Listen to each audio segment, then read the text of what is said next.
Hello Foggies, and welcome to this week's episode of The Foggy Author. If we haven't met before, my name is Brett Jackson, and this is Hoggy, and together we write books through the haze of brain fog. You can find out more about me and my books at thefoggyauthor.com.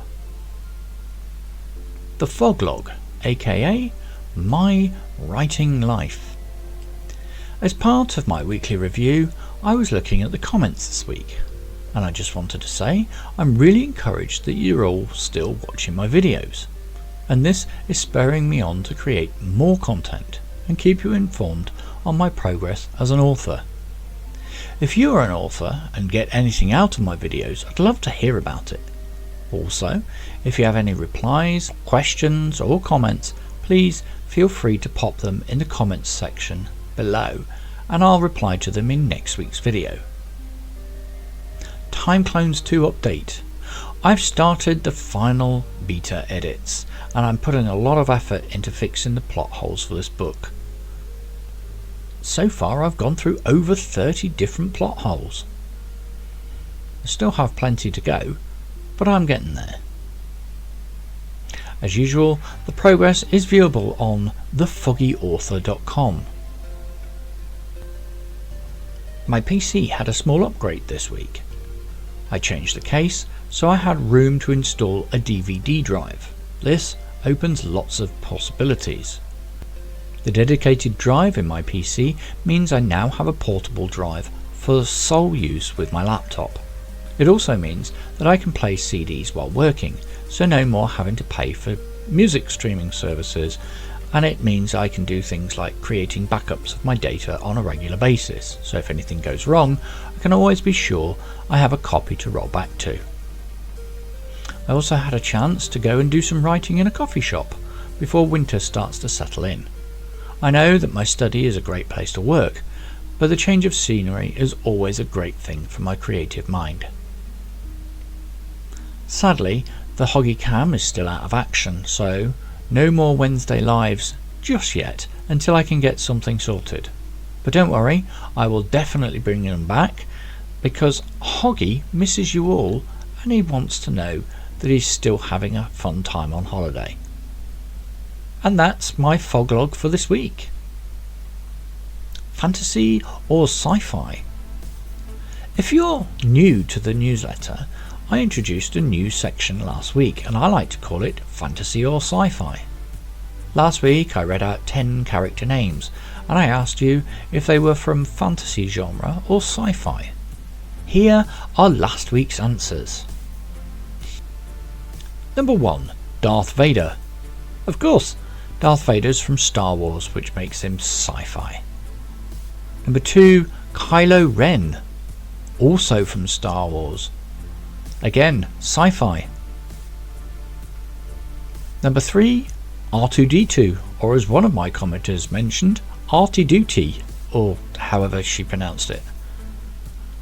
Again, Star Wars, sci-fi. Number 4, Elminster. Well, anyone who's ever played Dungeons and Dragons knows that this is definitely fantasy. John Connor, from the Terminator trilogy, quadrilogy, however many films they've done. Also sci-fi. Ripley from the Alien series, sci-fi. Lydian Stormrage. Ooh, this one was a tough one for some of you, but if you guessed fantasy, you got it right.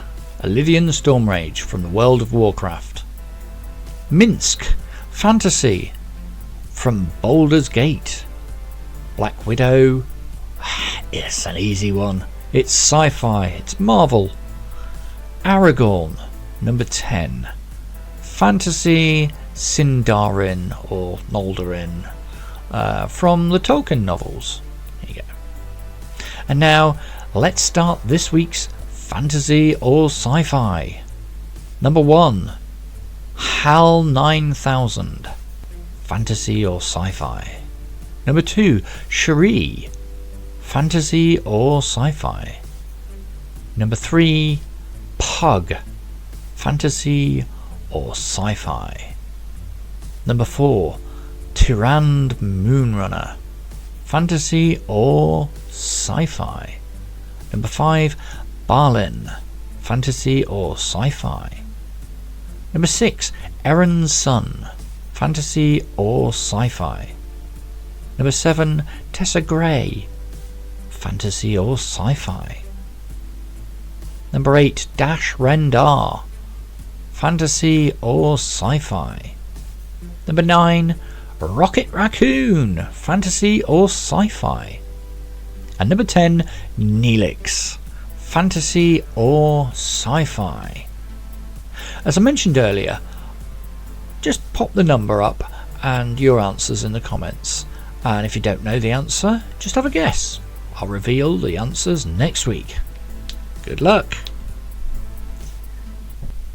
Book of the Week. Following last week's catch-up on the newsletter rota, this week's Book of the Week is actually October's Book of the Month.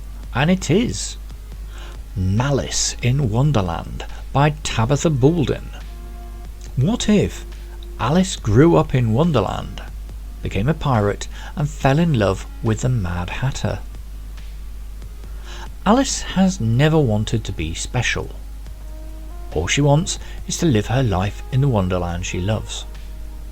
Queen Heart threatens her happily ever after time and time again, as she turns the whole realm topsy-turvy.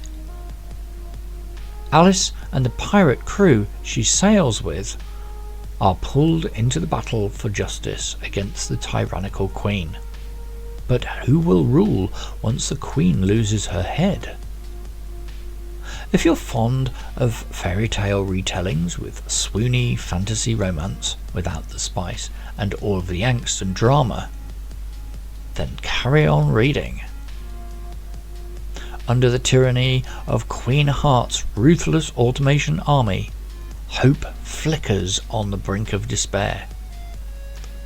An eternally optimistic Alice and the enigmatic Hatter form an unlikely alliance against the Queen. Meanwhile, Dr. Frank N. Stein's monstrous creation threatens to tip the balance of power. When Alice encounters this being, she sees behind his exterior to a glimmer of humanity, and nothing will stop her from attempting to save the monster from himself. Determined to rescue Hatter's captive sister and topple the tyrant, Alice and Hatter set sail across Wonderland. Monsters abound, and loyalties are tested at every turn. Journey into a world where whimsy meets darkness, in this gripping fairy tale retelling of found family and redemption, in this Alice in Wonderland and Frankenstein mashup fairy tale retelling saga, where love blooms on the horizon amid the threat of impending doom. And as usual, the link for this book is in the description. Featured article. This week's article is all about logging your progress and reviewing the results. Last week I started something I haven't done in a while. I started logging my progress. But Brett, don't you always write things down and take photos when you don't have a pen or paper? Absolutely I do, but this week was different. As I came to the end of my little A6 notebook, I decided I needed something a bit more constructive, so I searched the internet and couldn't really find what I was looking for.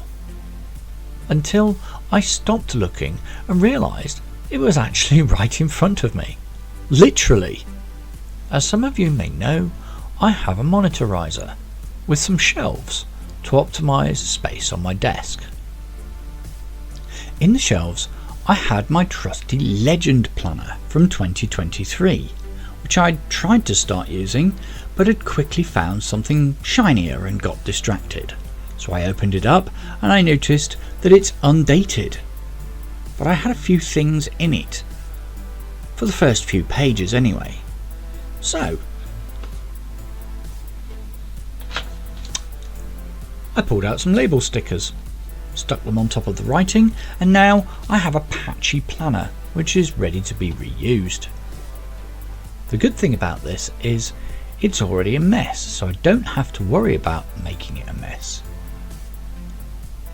The great thing about that is that I'm stuck straight into it. I don't have to wonder about perfectionism. I don't have to sit there thinking, oh, what happens if I do this and I get it wrong? The planner itself has a week on 2 pages, as well as some to-do spaces, some dotted sections, a space to do a weekly review, and even came with some stickers. During the past week, I've been writing down what I've done with work, personal life, food and more. Sounds the same as before? Yes and no. Here's the massive thing that really made a difference. I reviewed the results at the end of the week. Even though I was poorly last week, I actually got a lot done. Beta edits, PC upgrade, 2 videos and more, and even managed to exercise, which is quite rare for me. Okay, it was a walk. I walked. But it's still exercise. I've been thoroughly honest with myself and even written down the fact that last Friday I spent all day on Minecraft whilst being poorly in bed. But I also highlighted the wins, such as getting back into the regular video recordings for the newsletter and the chapters of the Time Clones Book 1. This action has really helped me to turn a corner, and it can help you too. If you're struggling because you can't remember what you did last month, last week, or even this morning, my suggestion is you get a paper planner and do the following. Set up all your future events, such as birthdays. This will help you to remind you that there are tasks to do in future, such as buying presents, wrapping paper, cards and tape. Now set up just one monthly goal. Write some words in your book. Edit some words in your book. You don't need to specify how many this month, because we'll be using this as a baseline. Now that the diary has some data in it, start to fill in what you did that day. My diary comes with the hours of each day numbered from 6 AM in the morning to 9 AM at night. When I write down something I did, for example 2 hours writing, I'll fill in that section, then highlight which hours it was, drawing a small line to indicate the time. Now I want you to add 3 things you would like to accomplish each day, and as you achieve them, don't forget to cross them off. At the end of the week, read through your entire week's worth of entries and highlight the big wins.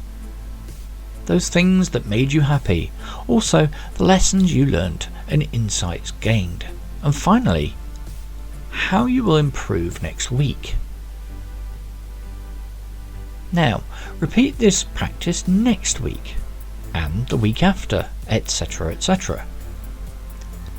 At the end of the month, you need to go through the weekly reviews and ask yourself, did you reach the monthly goals or not? Note down your progress and add a sticker or a smiley face to reward yourself.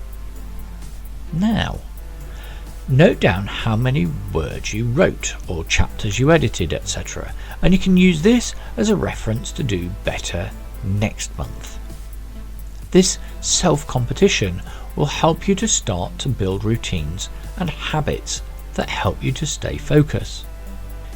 Next month, you can add another goal, for example, no screens an hour before bedtime, and set your bedtime to a sensible time such as 10 or 11 PM. This will help you to make the conscious choice to stop doom scrolling until 2:30 AM and be able to get much better sleep. You'll wake up more refreshed and you'll have more energy to do stuff tomorrow. After a while, you will start to see yourself improving. The planner I use is called the Legend Planner, and the link is available in the description. Just a small note, this video is not sponsored, I just love the Legend Planner. It's one of those things that I manage to pick up and use every single day now. And I'm sure you'll love it too. And that's all for this week. Please subscribe, and I shall see you all again in the future.